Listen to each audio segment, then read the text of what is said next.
Oi, gente, bem-vindos aqui então a mais um vídeo do Café com Mistério. Hoje é um vídeo especial, já que hoje ele vai ser voltado a uma indicação que uma inscrita me fez. Então espero muito que vocês gostem do vídeo de hoje. Se você não é inscrito, se inscreve, tá? Já deixa aquele like que me ajuda demais na divulgação aqui do vídeo, do canal. E ativem os sininhos, tá? Pra não perder nenhum vídeo que eu posto toda semana.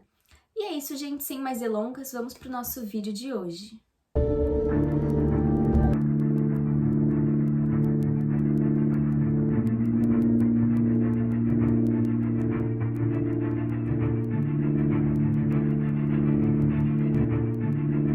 No dia 23 de fevereiro de 1957, um jovem estudante da La Salle College não imaginava que nesse dia ele ia encontrar algo fora do comum.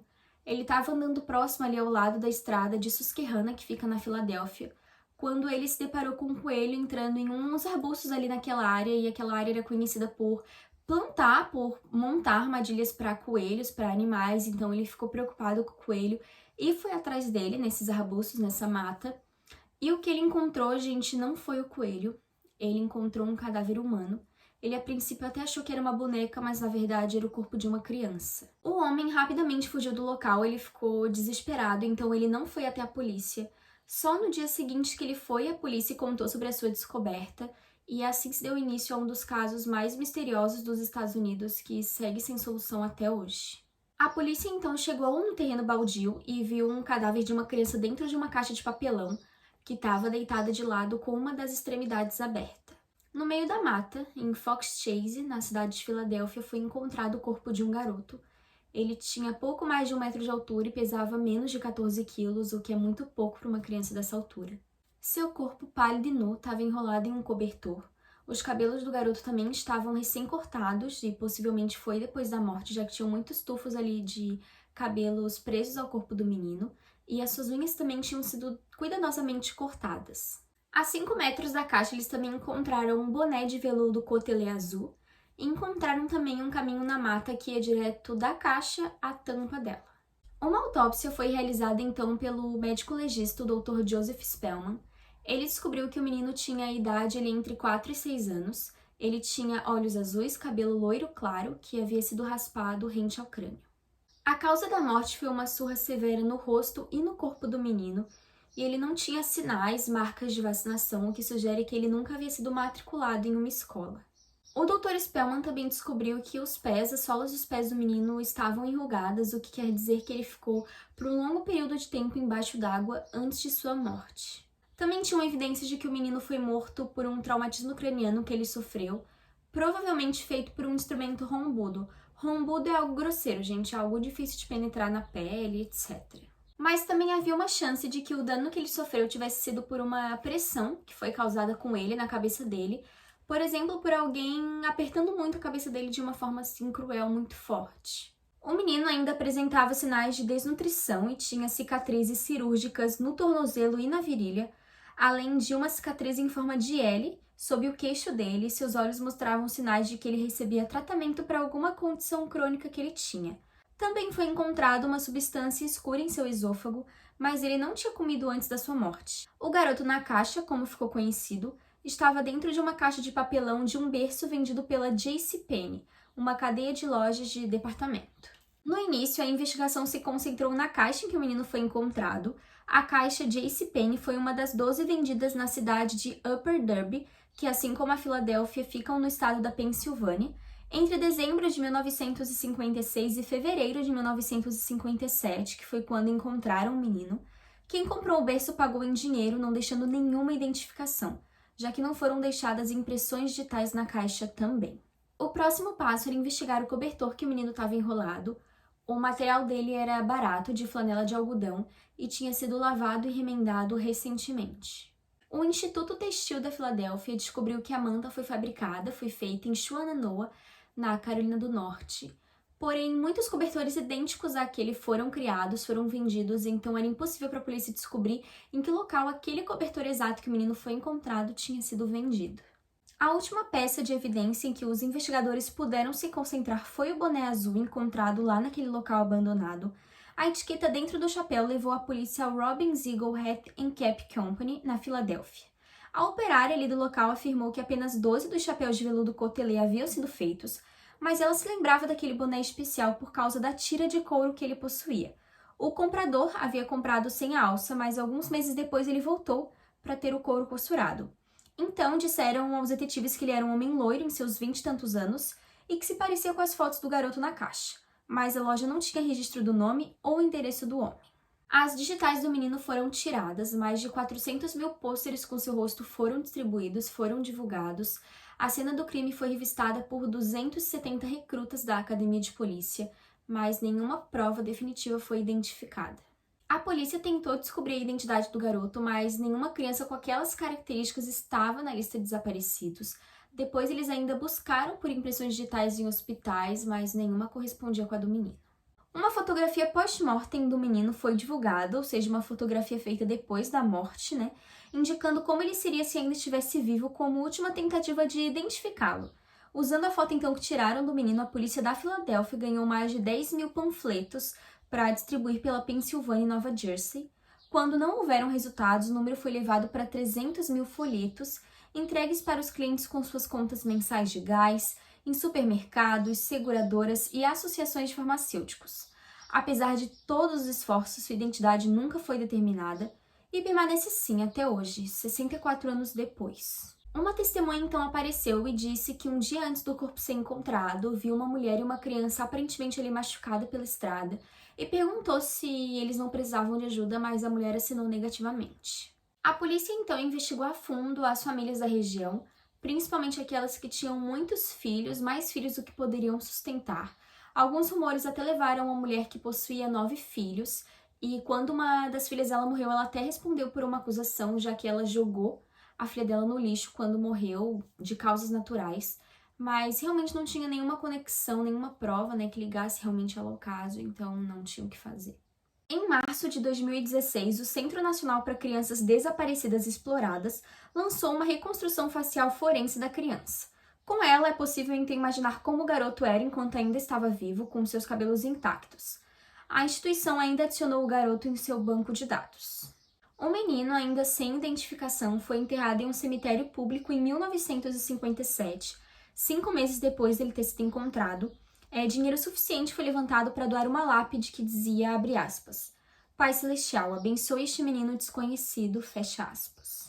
Então, gente, como muitos casos sem solução, esse caso também não foi diferente, então aos poucos ele foi esfriando, foi sendo esquecido pela população, pela polícia, com exceção de um investigador específico, o legista Remington Bristol. Durante o seu tempo livre com o seu próprio dinheiro, o Remington ele foi atrás de pistas, ele até chegou a se consultar com médiums para saber se ele descobria alguma luz através disso e conseguia identificar ou conseguisse alguma pista para conseguir descobrir a verdadeira identidade do menino. O Remington tinha certeza de que o menino vinha de um lar adotivo, morava em um lar adotivo, mas ele acabou falecendo em 1993, sem saber a verdade, aquela verdade que a gente não sabe até hoje. O corpo do menino foi exumado para obtenção do DNA e enterrado novamente em 1998 no cemitério Ivy Hill, em Cedar Brook, na Filadélfia, mas nas 2 vezes a tentativa não teve sucesso. Os investigadores então tentaram novamente em 2001 e dessa vez foi um sucesso. Eles não tinham parentes com quem compará-lo, mas se tivessem a chance, teriam um DNA necessário para poder fazer a comparação. Tanto o caixão quanto a lápide e o funeral foram financiados pelo filho do homem que enterraram o menino pela primeira vez. Agora eu vou apresentar para vocês as 2 teorias que foram amplamente investigadas pela polícia. A primeira teoria, a gente envolvia então um lar adotivo que ficava a 2,5 km do local onde o corpo do menino foi encontrado. Então, vocês se lembram que o Remington acreditava, tinha certeza que o garoto vinha de um lar adotivo? Então, por que ele acreditava nisso? Em 1960, quando ele ainda investigava, o caso do menino, a identidade dele, ele tinha conversado com um médium de Nova Jersey, um médium, que disse para ele sobre esse lar adotivo. Então, foi por isso que ele começou a acreditar nisso. Em uma de suas visitas ao local, o lar adotivo, o Remington descobriu um berço semelhante ao que era vendido na JCPenney, lembrando que o corpo do menino foi encontrado dentro de uma caixa de papelão dessa loja de departamentos da JCPenney. Ele também descobriu cobertores muito semelhantes ali no lar adotivo no local, ao qual o menino estava enrolado, quando foi descoberto. A teoria que o Remington criou, que ele acredita, é que o menino foi deixado ali na beira da estrada para que a mãe não se sentisse culpada, pelo filho estar morto, por ele ter morrido, ter perdido a vida. ou para não ser identificada como uma mãe solteira, já que a gente sabe como muitas mães solteiras sofrem represálias de certas pessoas. No entanto, gente, todas as provas sobre essa teoria eram circunstanciais, não tinham nada concreto, e o caso nunca foi ligado diretamente, né? O menino nunca foi ligado diretamente ao lar adotivo, não encontraram nenhuma conexão com o lar adotivo. Agora, a segunda teoria, vocês vão ver, a que mais faz sentido, mas não foi comprovada. Apresentada em 2002, a solução teria chegado através de uma mulher que foi identificada somente como Martha M., que em seu testemunho oficial a Amy disse que conhecia o garoto chamado Jonathan. A Amy alegou que sua mãe comprou o menino de seus pais biológicos em 1954 e o adotou. A relação, entretanto, não era saudável e o pequeno passava por abusos físicos e sexuais frequentemente. Ela então detalhou os últimos momentos de vida do garoto de forma muito específica, citando coisas que apenas os investigadores sabiam, o que levou eles a acreditarem muito no que a mulher falava.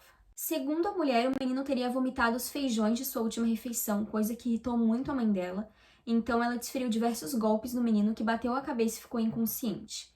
Em seguida, as duas teriam dado um banho em Jonathan no momento no qual ele morreu. Todos os pontos faziam muito sentido para a polícia, como eu falei, eles acreditaram muito no que a Amy dizia, ainda mais que durante as investigações eles encontraram feijões, restos de feijões no estômago do menino e também os dedos dele, assim como a sola dos pés, né, que eu falei pra vocês, estavam bem enrugados, o que realmente queria dizer que ele passou um tempo muito grande submerso na água. Ainda segundo a Amy, essa mulher, ela disse que a mãe adotiva ainda teria cortado o cabelo do menino para realmente dificultar na identificação dele. A Amy ainda narrou para a polícia como as duas despejaram o corpo do menino na mata. Ela ainda contou que mais tarde elas voltaram ali no local para mover o menino de local, para mover o corpo de local. Porém, um motorista, um homem, chegou ali muito próximo, perguntando se elas não precisavam de ajuda com o que quer que elas estavam fazendo. Então, elas saíram dali na hora. Gente, agora por que a teoria não foi 100% comprovada? Por que a polícia não acreditou 100% nela, né? Por que não foi levada adiante? Por dois fatores. A Amy tinha um histórico de doença mental e, segundo, os vizinhos negaram qualquer possibilidade das duas mulheres terem um menino dentro de casa. Eles falaram que teriam percebido e nunca viram menino nenhum. O que é bem estranho, gente, não dizendo que eu acredito nessa teoria, apesar de eu achar ela coerente, mas não acho que porque a pessoa tem um histórico de doença mental, ela vá mentir sobre qualquer coisa que ela fale pra alguém. E também eu acho que quando a pessoa quer esconder alguém, ela sabe. Então, quem sabe se elas não esconderam a criança, porque, gente, é surreal a pessoa saber tanto, saber que o menino tinha comido feijão e de fato ele comeu, que ela foi submersa na água, que ela tava, enfim, com o cabelo cortado, enfim, várias coisas da investigação que ninguém saberia dizer a não ser os próprios investigadores, né? Porque nem tudo foi divulgado sobre o menino. E ela falou coisas que só eles mesmos sabiam, então como que ela descobriu se ela não sabia? É de se pensar, sabe? Uma terceira teoria dizia que o garoto da caixa teria sido criado como garota. Também foi considerada, mas rapidamente descartada, então a investigação sobre essa teoria nem foi levada a fundo. Uma família em potencial que teria perdido a tal menina foi encontrada em Memphis, no estado do Tennessee, mas os DNAs de um dos membros da criança não bateram, então logo foi descartado, né? Nem foi levado adiante. Apesar do caso ter esfriado para a mídia, muitas investigações ainda são feitas visando solucioná-lo de vez, como muitas investigações que foram realizadas pela genealogista Barbara Riventer no ano de 2018, e também muitos curiosos têm feito sua parte, seu papel, fazendo análises e tentando descobrir algo que tem escapado, né, da mira dos investigadores tantos anos aí desde o ocorrido. Então, até hoje, a verdadeira identidade do garoto na caixa é completamente desconhecida, mas enquanto o mistério permanecer, as pessoas continuarão trabalhando no caso, com a esperança de que descubram um dia a identidade dele. E é surreal pensar, gente, que já passou 64 anos e não conseguiram descobrir a identidade de um corpo que encontraram. É surreal. E assim, gente, são inúmeros os casos hoje sem solução, né, que não foram solucionados, e uma opinião bem sincera minha é que, assim, não é porque a Amy lá, por exemplo, né, a teoria da Amy, não é porque a pessoa tem histórico de doença mental, né, como eu disse que eu vou, né, banalizar tudo que ela fala, não é porque, os vizinhos negaram 100%, se os vizinhos falaram, tá falado, não é assim que funciona. Quantos casos a gente vê de pessoas conseguindo esconder coisas, pessoas, até mesmo do parceiro que mora na mesma casa, gente, então eu espero mesmo que, apesar deles não terem acreditado 100% na palavra da Amy, por causa desses dois fatores pra mim que não são suficientes pra você parar por aí, espero que realmente eles tenham investigado a fundo e que só porque o caso esfriou os esforços ainda para encontrarem não só a identidade do garoto, mas também o que aconteceu com ele, que os esforços não tenham parado, que eles continuem, apesar do caso ter esfriado tanto, eu espero de verdade, porque assim, na minha opinião mesmo, se eu estivesse investigando, não é porque passou tantos anos, não é porque tal pessoa falou isso que é a verdade absoluta, eu acho que tem que ser bem investigado e espero que a tecnologia ajude cada vez mais a descobrir esses casos não solucionados, né? Então, gente, esse foi o vídeo de hoje. Espero demais que tenham gostado. Agradeço muito pela indicação do caso, foi muito interessante. Eu realmente já tinha ouvido falar desse caso, mas não tinha investigado a fundo ele, né, para saber todos os detalhes, mas já tinha uma ideia sobre ele, já conhecia o caso. Então, espero muito que vocês tenham gostado do vídeo de hoje, gente. Sempre tô aceitando indicações de vocês, fico muito feliz quando recebo indicações, né? Até porque são inúmeros casos que existem hoje, né? Mas já que meus inscritos estão pedindo determinado caso, né? Eu sei então que eles vão gostar. Então, por isso que eu sempre procuro trazer o mais rápido possível quando eu consigo. Espero muito poder um dia voltar aqui e falar, gente, atualização, descobriram a identidade que aconteceu com o garoto na caixa. Seria, assim, surreal. Mas me contem aqui o que acharam do vídeo, que teoria vocês têm, se acreditam na Amy, se acreditam nas outras teorias que eu citei pra vocês, ou se acreditam em outra teoria que eu não citei aqui. Vou ficar muito feliz de deixarem aqui nos comentários. E é isso, gente. Muito obrigada aí pela participação de todo mundo. Se não é inscrito, se inscreve, tá? Eu vi que você não deixou o like no início do vídeo, então pode deixar agora. E também ativem as notificações pra não perder nenhum vídeo. E é isso, gente, tá? Eu tenho a playlist completa aqui do meu canal pra vocês conseguirem ver todos os vídeos se perderam algum. Meu Instagram, tá? Podem sempre me acompanhar por lá. E é isso, gente.